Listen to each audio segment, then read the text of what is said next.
es hasta qué punto eso en algunos casos será efectivamente y con razones legítimas un acto de facilitación del voto desinteresado para que la gente vaya a votar, y en qué ocasiones si eso no más bien no será un incentivo para que se puedan producir actos de otro corte, ¿no?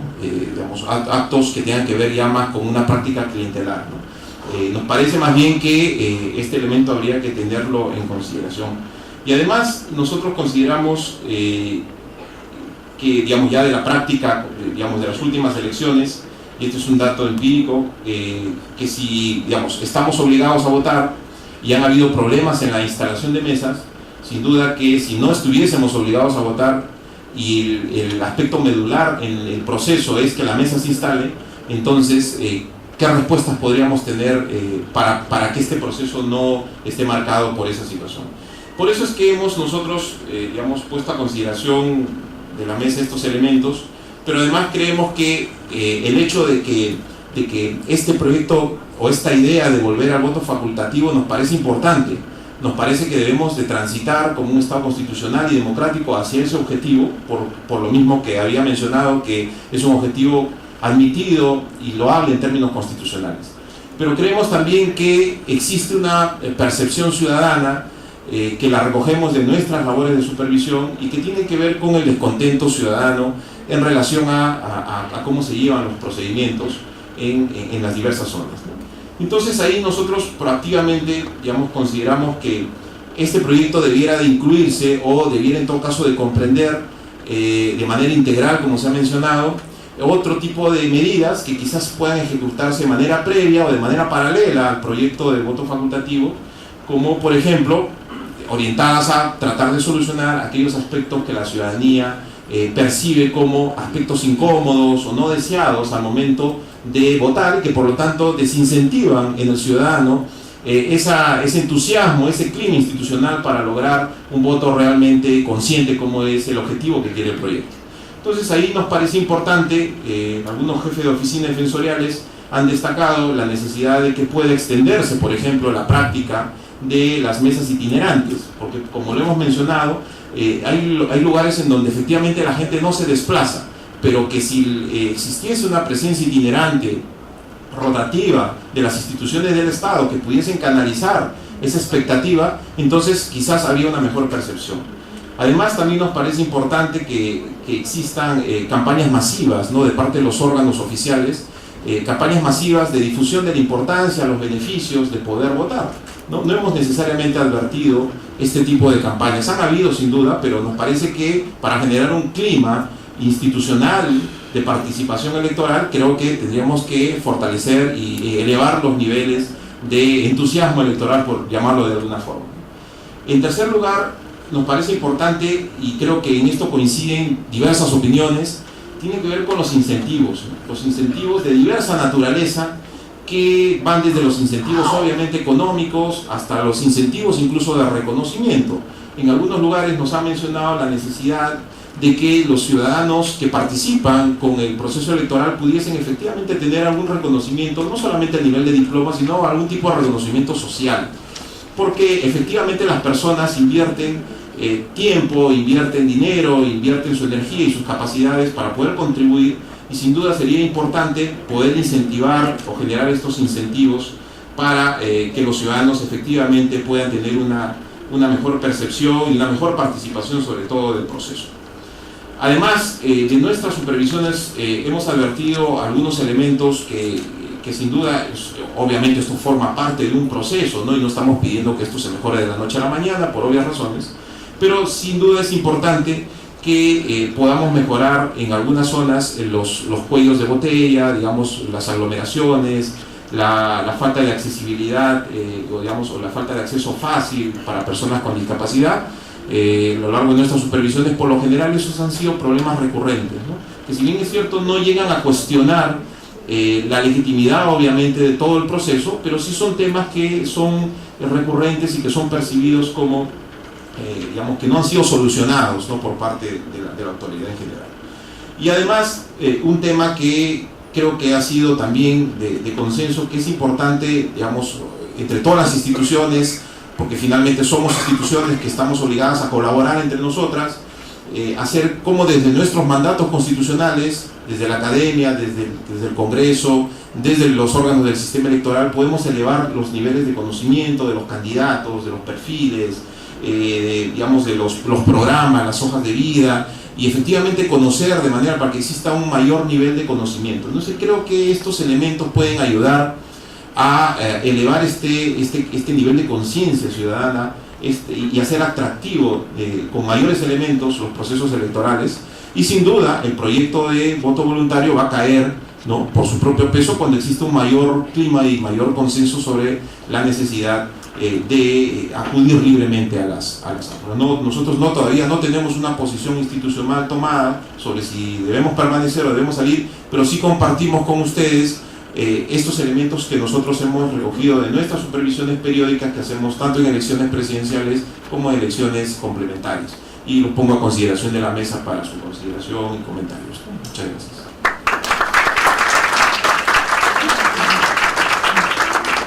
Gracias, doctor Castañeda. Efectivamente, el tema vuelve a aparecer, el tema de medidas complementarias para que, si en el caso se eliminara la obligatoriedad de voto, cómo hacer para que los peligros que se van advirtiendo se minimicen o se eliminen, ¿no? Medidas complementarias, incentivos para el voto en caso de que el voto fuera facultativo.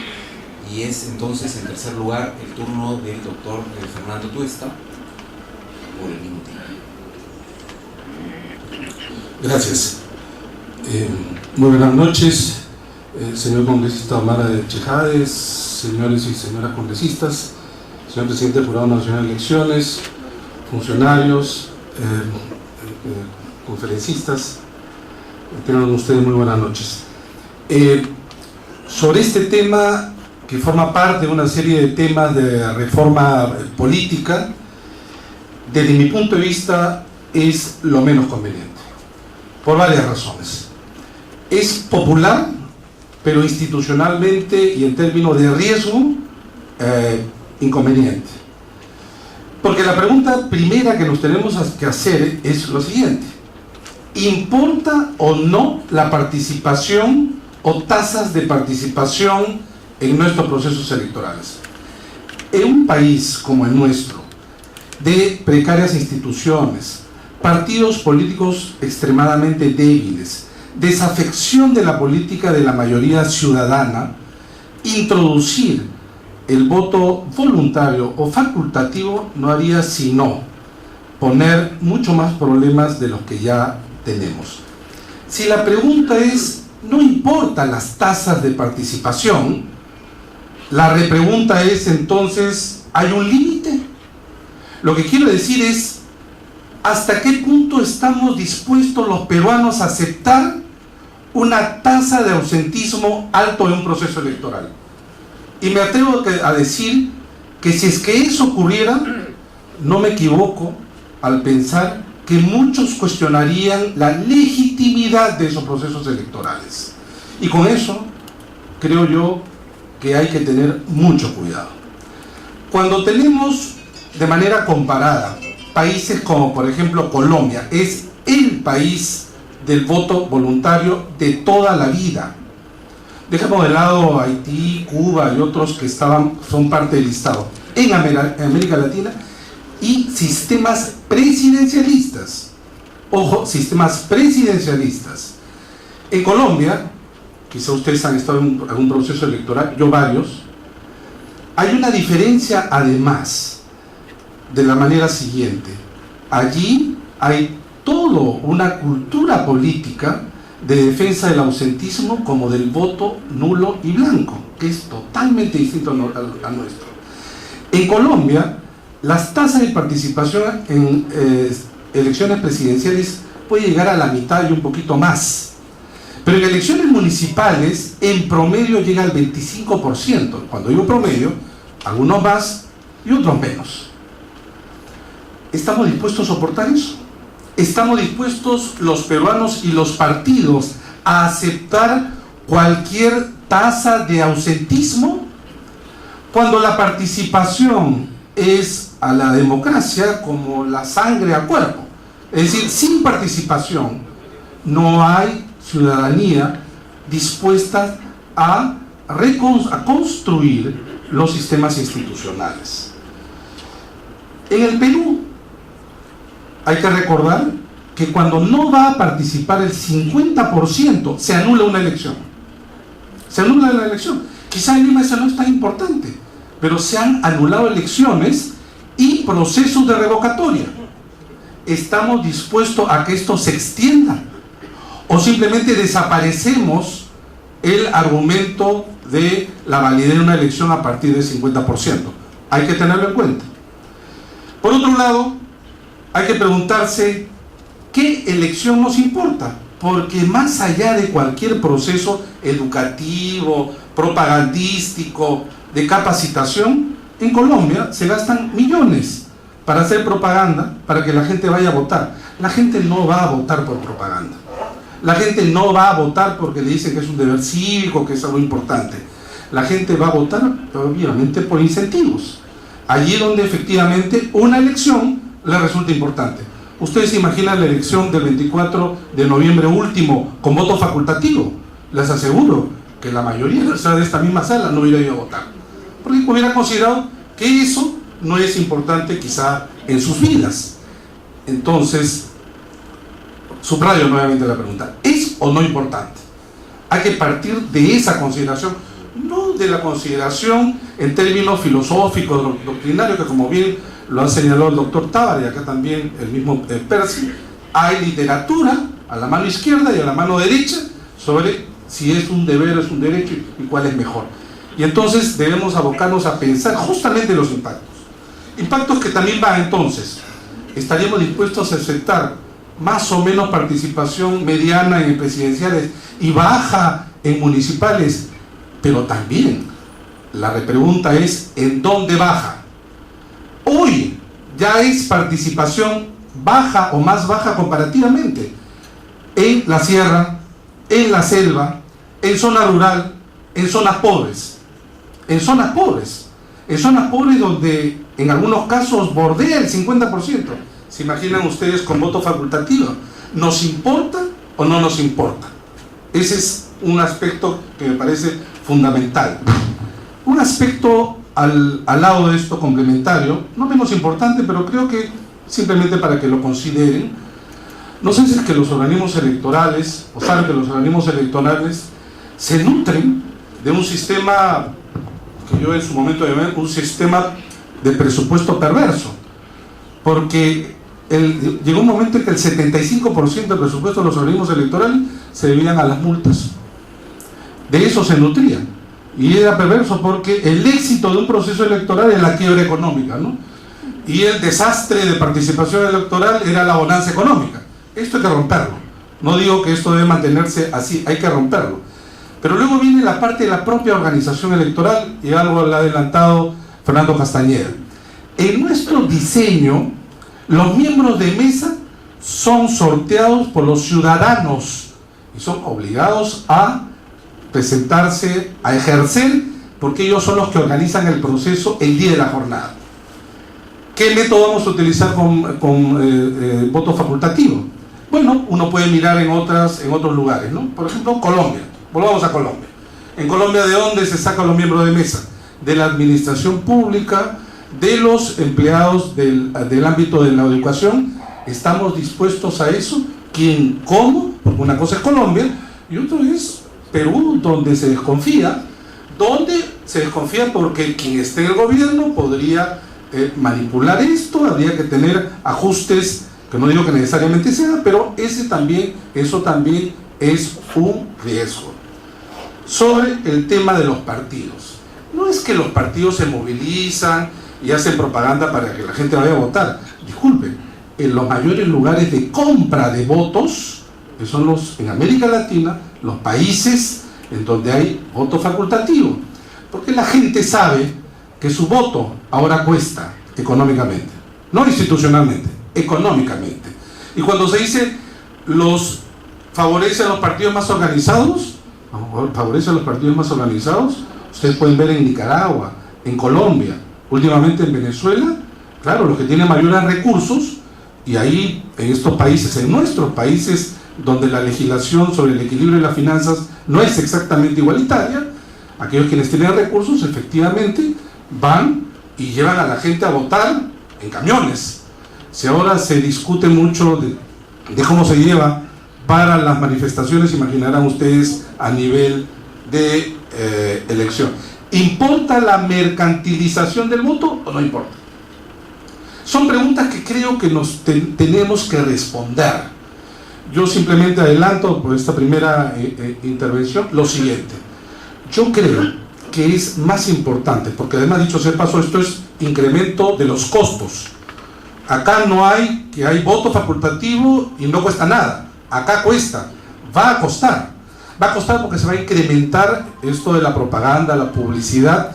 Va a costar los miembros de mesa. Nadie va a ir a ser miembro de mesa simplemente porque los convoquen. Esto va a costar el voto facultativo. Y porque además se tiene que organizar el proceso electoral para todos, pese a que pueden ir el 25%, el 20%, mucho más. Yo creo que en realidad en nuestro país se necesita dar más facilidad a la gente para votar. ¿Qué quiero decir? La gente, lo ha dicho Fernando Castañeda, según los informes defensoriales, pero también lo tiene OMPE, también lo tiene Jurado, no es lo mismo para nosotros ir a votar en un centro cerca de nuestra casa que en zona rural. Allí la distancia entre el ciudadano y el centro de votación es más larga y más costosa en todos los ámbitos. La gente no va a votar no solo porque le falta interés, sino porque no se le facilite. Para que eso suceda es necesario invertir. Es esa inversión que hace un momento el doctor Francisco Tábara ha señalado, que justamente desde el gobierno, los gobiernos mezquinan muchas veces presupuestos electorales. Llevar el voto, facilitar el voto es lo que falta. Ahí hay que incrementarlo ahora.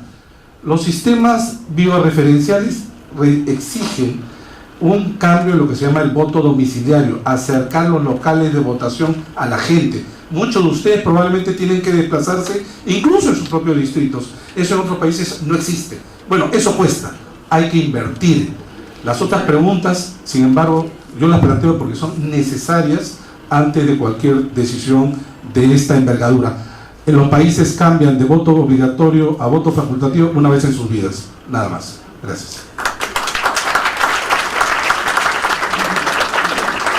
Muchas gracias, Fernando. Muy importante tener los riesgos claros para ver si hay elementos que permiten minimizarlos, antídotos, etc. Porque si no fuéramos conscientes de los riesgos que podría tener un cambio de este tipo, podría hacerse una decisión apresurada. Eduardo Dávila. Muchas gracias por la invitación, ciudadanos, ciudadanas, discutiendo temas democráticos siempre es bueno. Yo quiero señalar cuál es mi problema con la propuesta y creo que es un tema que no se ha terminado de tocar, aunque siempre hablar último trae el problema de que ya ha saltado, ¿no? Mi problema no es tanto de ausentismo, que sí es un problema, sino un ausentismo diferenciado. ¿A qué me refiero con eso? La democracia, lo escuchamos al inicio, es una comunidad de hombres libres e iguales. Esta idea de iguales pasa porque en las democracias representativas, quienes nos representan los intereses de las personas que vivimos en una comunidad. Esa representación se constituye en forma renovable, cada cierto tiempo hay que renovarla para estar seguro que estamos, digamos, los que nos representan están siguiendo nuestros intereses, si no es como las primeras elecciones de la Unión Soviética, ¿no?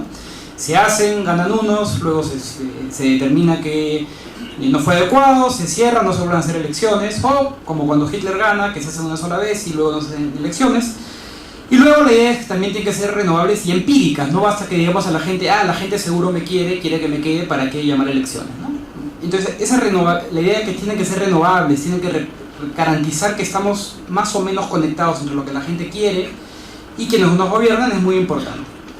En muchos países efectivamente se puede tener voto voluntario, voto facultativo, y no se rompe esa representación, sea porque son democracias más ricas, sea porque las clases medias o las clases bajas son movilizadas por partidos políticos que las representan, o si bien en algunos casos puede haber una pequeña problema de representación de sectores más pobres, no terminan siendo dramáticos. La mayoría de personas consideran que aunque fueran a votar 50%, 55%, ese resultado mal que bien representa a la sociedad. Yo creo que el principal problema con una propuesta como la actual es que va a haber una representación muy diferenciada de sectores sociales en el Perú. Esto es, sectores que van a ir a votar más son sectores que tengan más recursos, que les cueste menos votar, y ellos van a recoger una proporción mayor de la representación congresal o del voto presidencial. Sectores más alejados, sectores rurales, mujeres, sectores pobres, sectores más alejados de la ciudadanía, probablemente van a ser menos representados. Y dejo para la segunda ronda hablar un poco de las consecuencias, pero creo que este escenario es bastante plausible. Veamos lo que acaba de pasar en Chile, por ejemplo, un país en que tiene partidos mucho más fuertes que el peruano, una mayor cultura, digamos, democrática, una mayor penetración territorial del Estado, mejores vías, mejor construcción de acceso a diferentes lugares, y sin embargo la adopción del voto facultativo ha dado lugar a una caída en la participación, pero no solamente eso, una caída diferenciada, como vengo diciendo, de acuerdo a sectores sociales. Las encuestas no estaban tan equivocadas. La concertación tenía ventaja sobre la alianza. Lo que pasa que al final votaron más personas ricas que personas pobres. Y eso hizo que finalmente lo que las encuestas daban un margen mayor se ha terminado juntando. Yo creo que eso puede suceder en el Perú. Creo que el riesgo de que eso se dé es bastante alto. En el Perú no solo no tenemos partidos fuertes, sino que además tenemos un territorio todavía con zonas de muy difícil acceso, y no hablamos ni siquiera de la sierra de Huancavelica o Ayacucho, hablamos solamente de la sierra de Lima. A veces cuesta más llegar o movilizarse a Lima, dentro del departamento de Lima, que ir hasta la frontera norte o la frontera sur. Entonces, ese es un riesgo enorme, grande, que llevaría a una representación diferenciada. Y a mí lo que me preocupa es que en mucha de esta discusión hablamos de temas de libertad, hablamos de temas filosóficos, abstractos, cuando en realidad yo veo que hay personas que son bastante cínicas al estudiar la política, que ven las cosas muy en el punto de interés. ¿Qué me interesa? ¿Qué quiero yo? Y luego edulcoro la justificación para que suene bonito, pero en el fondo estoy actuando por interés. No es la línea que yo sigo. Yo creo que el ser humano es más complejo que eso. Sin embargo, en este tema sí me preocupa ver mucho de eso. Uno ve editorialistas que hablan del voto voluntario como un gran aporte a la libertad, a la construcción de ciudadanía, que solo los más interesados vayan a votar, cuando lo leo lo que veo es como dos luces que dicen así: no quiero que voten tantos pobres porque pueden generarme problemas en los resultados que no puedo controlar bien.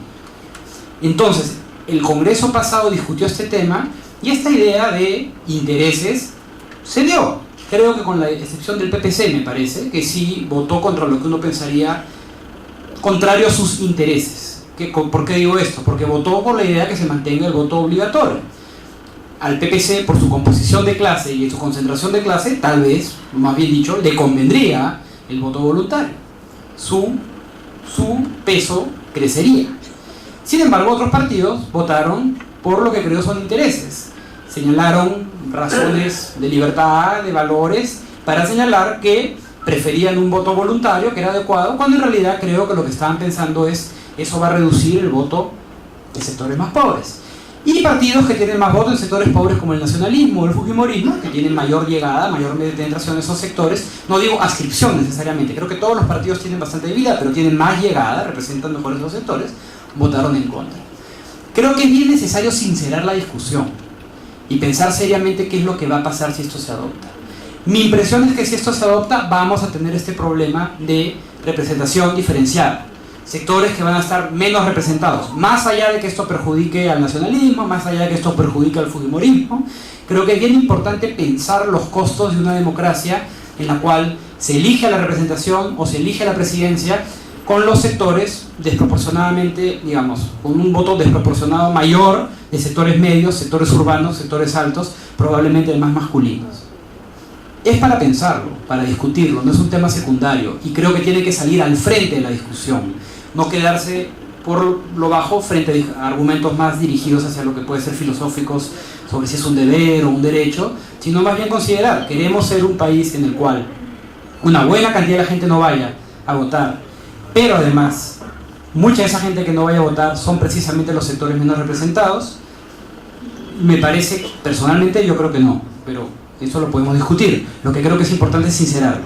Dejo para la segunda ronda dos temas importantes. Primero, discutir un poco más estos efectos, pero segundo, también decir que aquellos que creen que esto puede ser el resultado pueden estar equivocándose, porque también hay incentivos que pueden generar otro tipo de políticas que tal vez no les gustarían tanto. Para dejarlo de eso. Muchas gracias. Hemos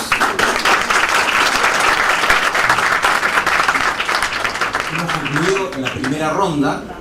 Me indican que las personas que tengan preguntas pueden hacerlas llegar por escrito. Vamos a hacer una muy rápida segunda ronda para comentarios entre los miembros del panel, y luego podemos hacer una más rápida aún tercera ronda para preguntas. Así que quienes tuvieran preguntas, por favor háganlas llegar, y entonces comentarios en una rueda de unos 4 minutos por cada uno. Comentarios en lugar de Mariano Pucho, y luego seguimos en el orden. Bien, creo que después que hemos escuchado la variable propuestas sobre el histórico que tenemos, sobre la participación, es importante. Sin embargo, quiero enfatizar la democracia hacen los partidos. Si los partidos políticos no son partidos fuertes, no son capacitados, no son organizados, no conocen la verdadera realidad del país, ¿cómo puede haber una confrontación de programas o de planes estratégicos de conocimiento de la realidad que instruya y presente estos programas en un lenguaje que todos podamos escuchar y entender? Creo que eso es muy importante. Por lo tanto, yo quiero incidir y aquí presente a los congresistas, decirles que todavía es la oportunidad de buscar el financiamiento para los partidos políticos, financiamiento directo a los partidos políticos. Porque creo que hay que fortalecer la democracia interna en el partido. Otro tema que también los panelistas han hablado es de la pobreza. Yo precisamente busqué un tema de la pobreza cuando hablaba Mandela, sobre se crea la pobreza también, pero podemos solucionarla. Pero ahí, ligado a la pobreza, hay un tema que va relacionado íntimamente, es el tema de la educación. Últimamente, en los últimos días, hemos hablado del tema de la educación, y que estamos, de 65 países, somos el país último. Y efectivamente, somos el último país. El doctor Tábara hizo una relación rápida, es decir, ¿dónde está concentrado el voto facultativo? Y podemos revisar rápido. Corea del Sur, ¿bien? 38.000 votantes. ¿Bien? ¿Cuál es su nivel educativo? Está en el 5º lugar. Entonces está en el 5º lugar y su participación es 75%. Solamente para poner un ejemplo. Entonces, como esto hay varios ejemplos del tema educativo, y aquí creo que nos corresponde, también como dijo el CADE Ejecutivo 2013, uno de los temas importantes es mejorar la calidad de la educación. Entonces, los empresarios también quieren que se mejore la educación, porque la educación creo que es el motor de cómo podemos desarrollarnos. Si nosotros analizamos el tema del desarrollo científico y tecnológico, nuestro país, como país, creo que la inversión per cápita, creo que es 0.03% de participación per cápita por persona. Entonces, considero que habría que mejorar fundamentalmente el desarrollo de la democracia interna en los partidos políticos, ser los más fuertes, porque ellos son los que van a presentar programas. Y si no los conocemos, seguramente que seremos pues parte del marketing político, que eso es un tema crítico y creo que nuestro país debería desarrollándose. Y si hacemos una historia rápida de las últimas elecciones, es probable que eso tenga una participación sumamente alta. Y para terminar, creo que la participación de los organismos electorales en el tema educativo tiene que ser, digamos, más dinámica. En eso la OMPE, en el año 2013, por ejemplo, hemos estado haciendo elecciones de municipios escolares para trasladar el concepto de democracia en 700 colegios. Y también participando en la Zapafa para llevarle el concepto de democracia, cómo es el voto y cómo debe participarse. Por ejemplo, en las Zapafas, en 137 colegios hemos participado llevando el tema de democracia. Creo que nosotros podemos participar haciendo un poco de conocimiento, y en eso creo que el Ministerio de Educación, introduciendo en la currícula el tema de la democracia y el tema del voto, para que el niño conozca y pueda percibir que su participación es importante desde niño hasta la... Muchas gracias, Fernando Castañeda. Muchas gracias. Gracias. Bueno, en realidad creo que coincidimos en mayor o menor medida con los probables afectaciones en caso del cambio del modelo, pero creo que habría que ser claros que el hecho de que se realice un ejercicio para poder determinar cuáles podrían ser los riesgos, de esta constatación no se deduce que hay que desechar la idea, ¿no?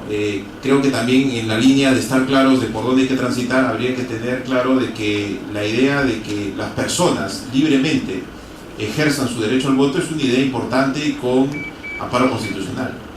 Pero claro, esta idea, para poder ser lograda, necesita de la realización paralela y previa de un conjunto de presupuestos materiales que deben de ser llevados a cabo, ¿no? Y en ese sentido creo que esta idea del voto facultativo sí tiene que ser considerada dentro de este esquema general, ¿no? Como parte, vamos a hablarlo así, de un plan estratégico de mediano y de largo plazo en el Perú, como parte incluso de un acuerdo general entre las instituciones y los estamentos del Estado. Pero empecemos, para empezar a revertir esta situación o esta percepción que tiene la ciudadanía en relación a cómo se desarrollan los procesos electorales y qué tan confiables son los procesos electorales, y además digamos, qué tan cercano y qué tan madura es la población, porque finalmente de eso es lo que se trata, de incentivar que la población se entusiasme por participar y por digamos, fortalecer y utilizar la democracia. Empecemos con una medida que nos parece crucial, que es con los miembros de mesa, ¿no? Con los miembros de mesa nos parece una medida importantísima, y además las facilidades para votar. Creo que esos dos podrían ser dos objetivos a corto plazo, que sin duda se vienen llevando a cabo algunas iniciativas, pero que se podrían enfatizar de mayor medida para ver y evaluar, cuando se implementen medidas de mayor alcance, de mayor intensidad, en qué medida la idea del voto facultativo está más cercana a la población. Creemos desde la Defensoría en ese sentido que más bien debiéramos enfatizar en lo que mencionaba el doctor Tuesta, ¿no? y Eduardo Darbiak, en relación a tratar de acercar estas situaciones y facilitar el voto de las personas. ¿No? Creemos que eso es sumamente importante. No hay que ser, digamos, experto para darse cuenta qué es lo que pasa luego de que uno va a votar, ¿no? Y qué es lo que las personas comentan en los medios sociales, en las redes sociales, sobre cuál ha sido su experiencia al momento de acercarse, ¿no? Desde la Defensoría creemos que quizás no debemos también, y esa es otra idea que nosotros hemos venido reflexionando, no debemos tanto focalizarnos en los últimos actos o en los actos finales del procedimiento de votación, porque sin duda son importantísimos, sino más bien creemos que hay que trabajar mucho en los aspectos previos, de forma tal que se generen las condiciones necesarias que inclinen la balanza progresivamente a que como sociedad admitamos sin mayor reparo que el voto facultativo es la mejor opción democrática dentro del Estado constitucional. Gracias.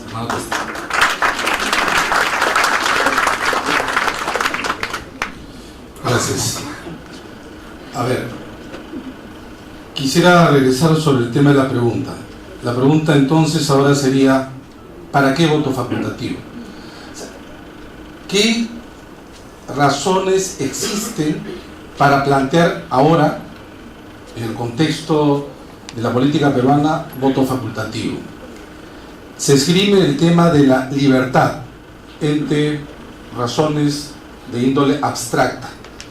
El voto en el Perú, y he leído en varias oportunidades un error clamoroso, es libre.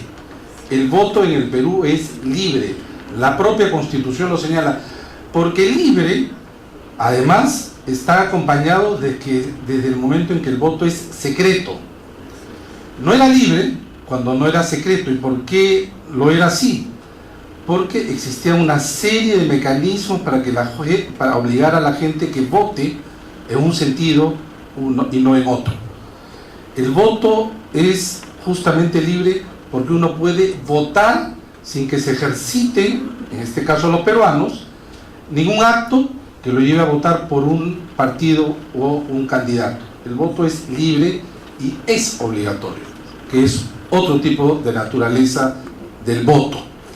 Se dice, y lo hemos visto sobre todo en medios de comunicación, algunos columnistas, que en realidad la calidad de la representación sería mejor.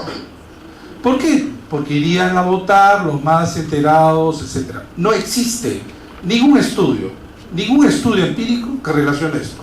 Es más, podríamos argumentar lo siguiente: la calidad de la representación en Colombia, en Venezuela, en Nicaragua es mejor que la Uruguay, Argentina, peruana, porque uno tiene voto facultativo y el otro tiene voto obligatorio. No.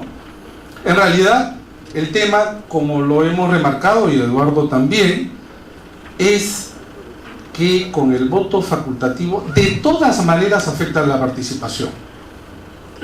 Al contrario, empíricamente está demostrado que baja la participación. ¿Que puede crecer la participación? Sí, por algunos aspectos circunstanciales. Por ejemplo, en el caso de Venezuela, que es voto voluntario, pero el nivel de tensión que hay entre el gobierno y los opositores de tal naturaleza que utilizan evidentemente las elecciones para confrontar un desenlace distinto a lo que hoy vive Venezuela. Pero en general, en otras circunstancias, la participación es baja. No existe argumentación que es sustentada entre voto facultativo y calidad de la representación. Hay muchos sectores en Estados Unidos, por ejemplo, que no votan. Y no votan porque están en contra del bipartidismo. Por el contrario, podrían estar alejados de esta participación sectores que, como acá se ha señalado, de manera diferenciada. En un país, entonces, que no es cualquier país, sino un país con determinadas características que más o menos todos compartimos en sus diagnósticos, en temas de instituciones, partidos, calidad de la democracia, complejidad del país, introducir el voto facultativo no tiene pues necesariamente los mismos efectos que en otros países. Por lo demás, habría que preguntarse, y quizá no hemos tenido el espacio, porque entiendo que esto pues va a seguir en otros ámbitos quizá la discusión, ¿en qué momento los países cambiaron de voto obligatorio a facultativo y qué incidencias ha tenido? Respuestas que tenemos que tenerlas para tomar decisiones. Repito, de mi punto de vista, por el contrario, hay que hacer esfuerzos por entender la participación y la falta de participación que hay ahora en el Perú, sin tocar el tema del voto obligatorio. Por ejemplo, ¿por qué no va a votar alguna gente? ¿Por qué tenemos sectores donde hay una alta tasa de ausentismo? Eso nos debería de preocupar. ¿Por qué la gente no va a votar allí? ¿Simplemente porque no le interesa? ¿O porque las facilidades para votar no son las mismas que en la ciudad, por ejemplo? ¿O zonas, digamos, con ingresos mejores? ¿Eso nos importa realmente o no nos importa? ¿Nos importa que los alcaldes tengan una tasa de participación alta en las ciudades y baja en los sectores rurales? En Colombia, las tasas de ausentismo mayores se dieron, o al revés, la inclusión o la inserción de la guerrilla y el narcotráfico en Colombia se dio en aquellos bolsones de mayor ausentismo. Si el vínculo, en algunos casos en el Perú, que tienen los ciudadanos en general casi con el sistema político, es escasamente reducido al voto, si esto se rompe, la posibilidad de poder en esos espacios introducir una política ya no solamente informal, sino establecida en contra de las instituciones, crece. Por eso, desde mi punto de vista, es una necesidad en el país. Los riesgos no son altos. ¿No es mejor seguir discutiendo, como se ha planteado en la misma Comisión de Constitución, temas tan importantes como lo de la ley de partidos, reformarlas? La ley de la 26300, el mecanismo de participación ciudadana, ahí donde nosotros aparecemos como el país con más revocatorias en el mundo. En 16 años tenemos más revocatorias que en Estados Unidos en un siglo. Y entonces preguntarnos a quién está afectando. ¿O no es así que muchas decisiones que se puedan tomar van a abrir nuevos problemas que el Perú a estas alturas en términos institucionales no debiera soportar? Muchas gracias.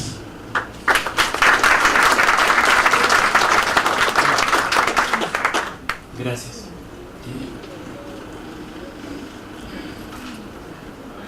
¿Por qué quedé con la idea de que podía haber un problema de que menos sectores de pobres, marginales, no urbanos, rurales, no fueran a... las políticas públicas comienzan a enfocarse en aquellos sectores que van a votar. Las políticas de aproximación territorial a diversos sectores del país comienzan a seguir bolsones de personas más integradas, porque son los que más van a votar. Entonces se da un incentivo para que esta débil representación de estos sectores, ya hoy débil, se vuelva incluso más débil, ¿no?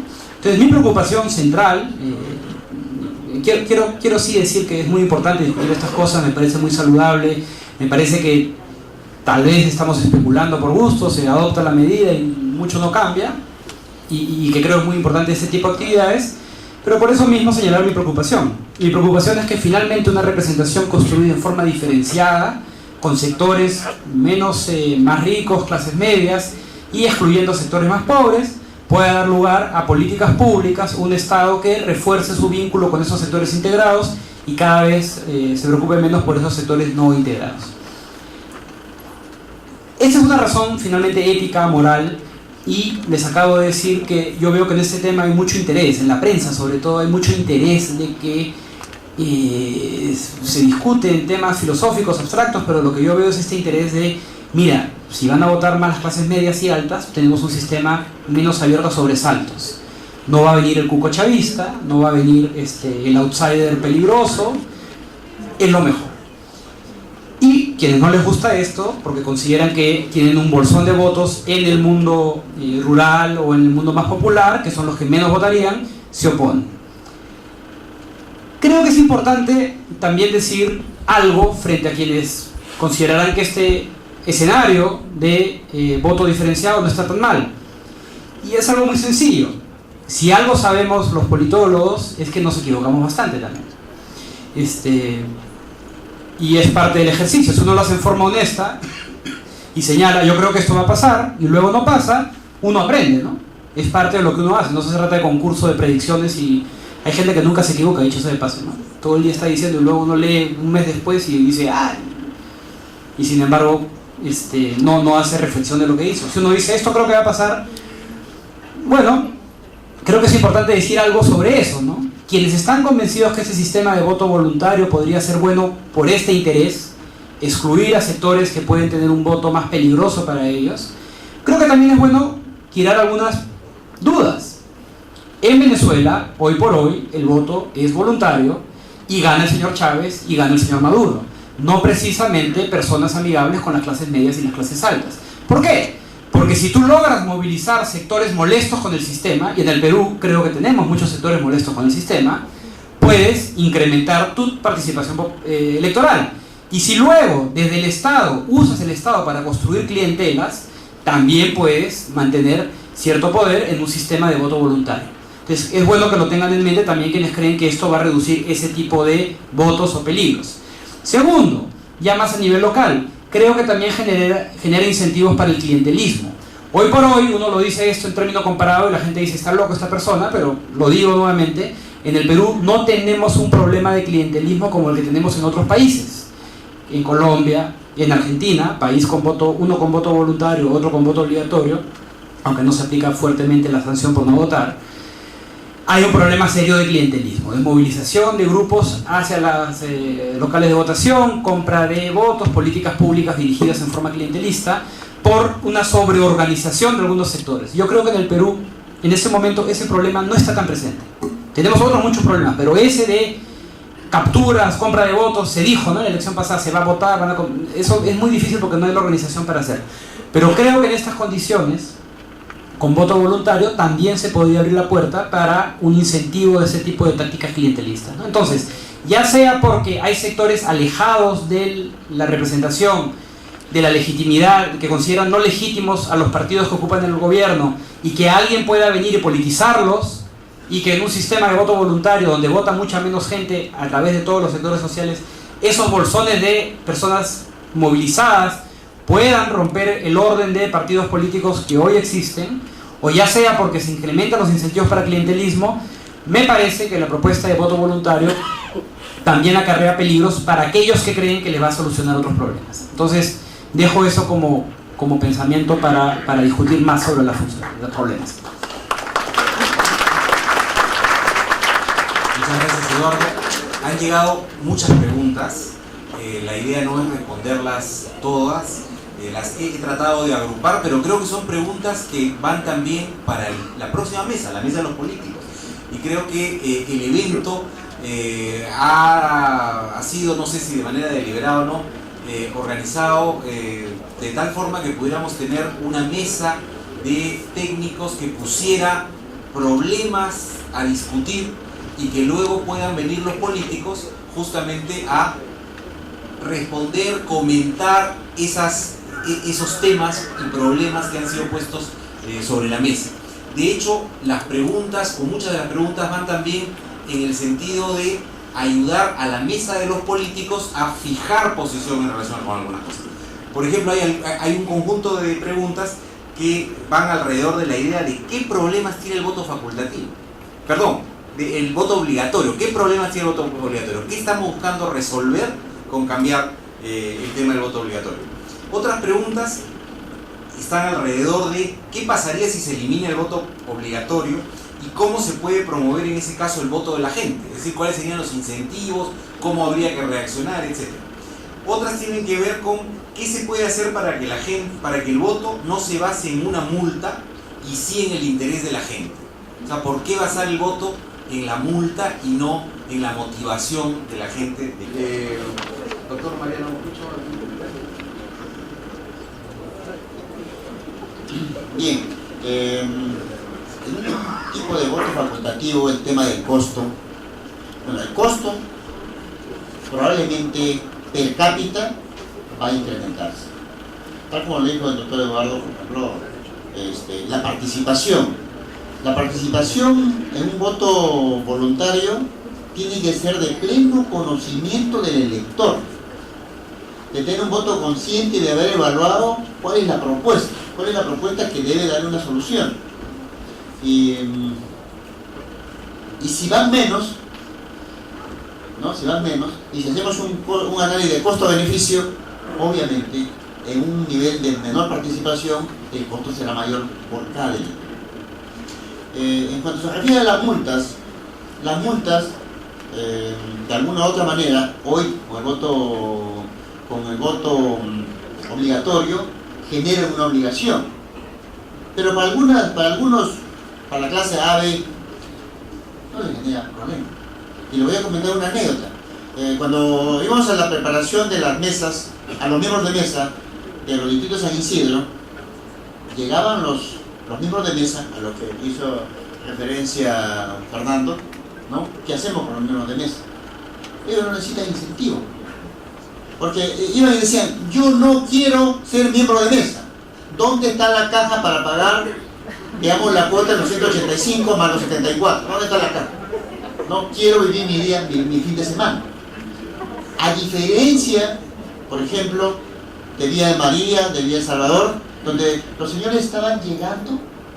A ver, claro, la diferencia, lo que decía Eduardo, era lo siguiente, obvio, que para un señor de la clase A, los 185 más los 74 no le representan absolutamente nada. Sin embargo, si yo estoy en San Juan del Urigancho, los 185 como miembro de mesa, me genera pues el costo de tal vez de 15 días o de un mes de alimentos de mis hijos. Entonces es diferente. Entonces, pero sin embargo, hay esas condiciones. Habría que crear efectivamente un tema de incentivos. Y aquí, por ejemplo, ahí el Ejecutivo, cuando hemos presentado alguna oportunidad, solamente creo que una oportunidad, eso lo conoce Fernando Tuesca, es que por una oportunidad se financió, no el Ejecutivo, sino a través de cooperación, la participación económica para los miembros de mesa. Lo que hemos logrado es que por lo menos se tenga el día feriado, ¿no? Pero sería conveniente buscar un incentivo especial. Muchas gracias. No sé si Fernando tiene comentarios. Sí, algo muy puntual en realidad. Sobre qué problemas tiene el voto obligatorio, sin duda este es un primer paso, este encuentro, ¿no? En donde justamente lo que tratamos de conocer, incluso institucionalmente, cuáles son esas razones, no solamente jurídicas, sino esa evidencia que efectivamente soporte el cambio, ¿no? Creo que es importante eso porque si no podríamos estar ante elementos insuficientes para tomar una decisión tan trascendente para la vida de los peruanos. En relación a cómo promover el voto de la gente, bueno, reiterar que nosotros consideramos que necesariamente se tiene que reducir y eliminar las dificultades que tenemos todos los ciudadanos para acudir a los centros de votaciones, haciendo las diferencias necesarias dependiendo de las regiones.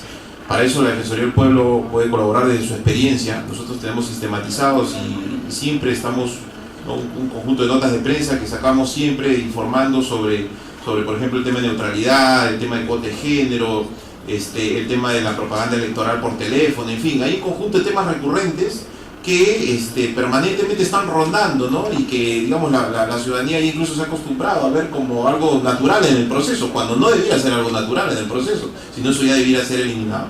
Y obviamente invertir, ¿no? Lo que se ha mencionado es clave, ¿no? Invertir para poder determinar cuáles son esos mejores incentivos de reconocimiento económico, pero también reconocimiento social e institucional, ¿no?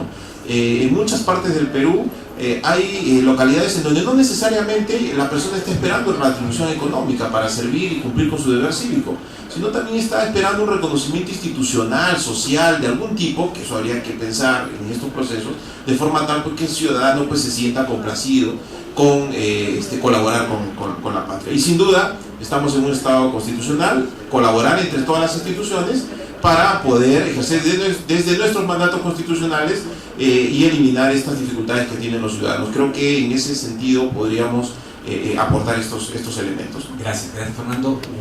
Sí.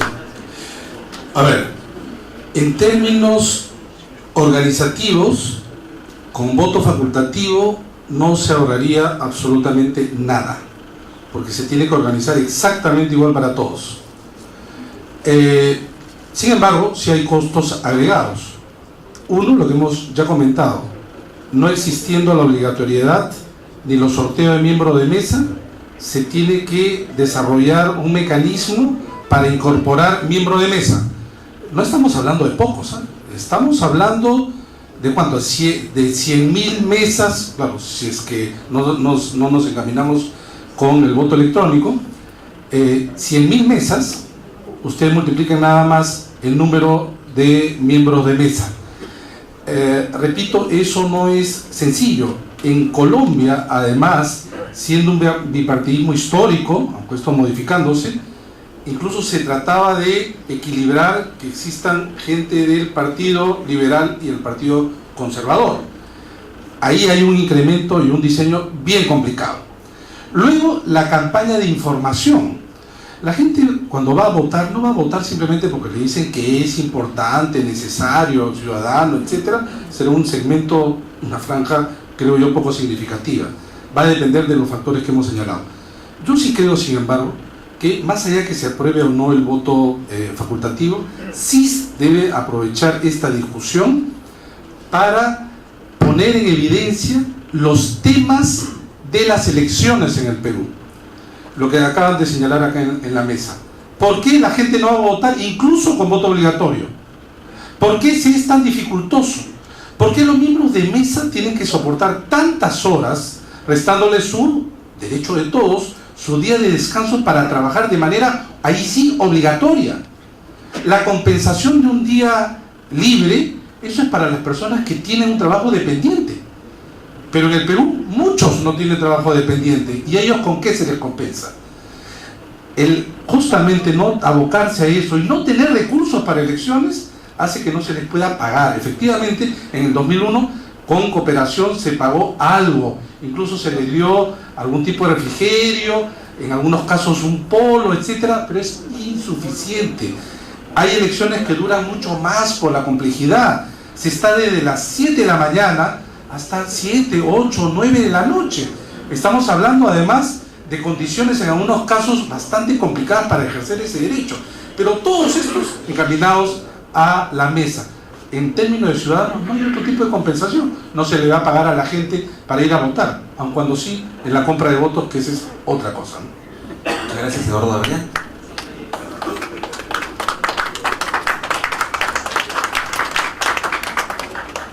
Solamente para decir que simpatizo sí con la propuesta y una parte importante de discusión sobre el costo de estas multas, por más que se ha reducido, se ha bajado, sí puede ser a veces duro para sectores que justamente no tienen empleo formal, ¿no? Entonces habría que pensar, creo que es un buen momento para discutir mucho de estos temas, entre ellos cómo puede afectar una multa a una persona precisamente que no tiene ese dinero, ¿no? A algunos ni los raspa, a otros puede ser muchísimo más alto, ¿no?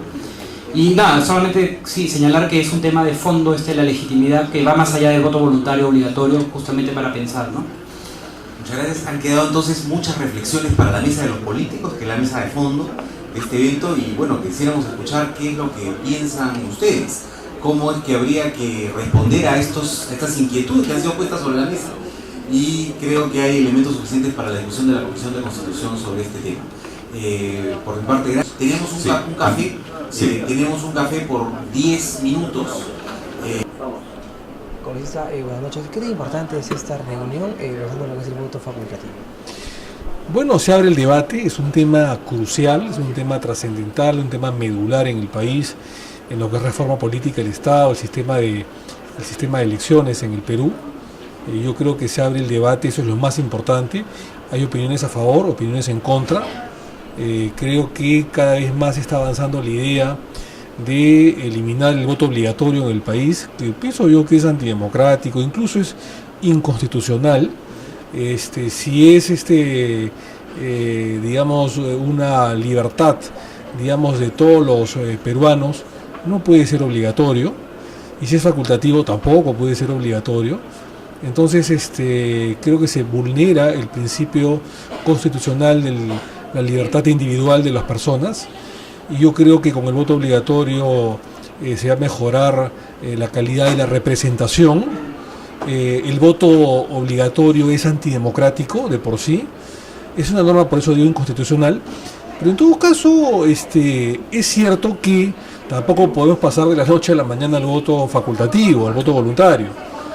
Hay ciertos riesgos que el día de hoy los técnicos han empezado a advertir, y somos nosotros los políticos que trataremos de evitar que esos riesgos se lleguen a consumar, como la deslegitimación, la importante ausencia que podría haber, pero para eso el paquete de medidas de fortalecimiento de los partidos políticos, del Estado peruano,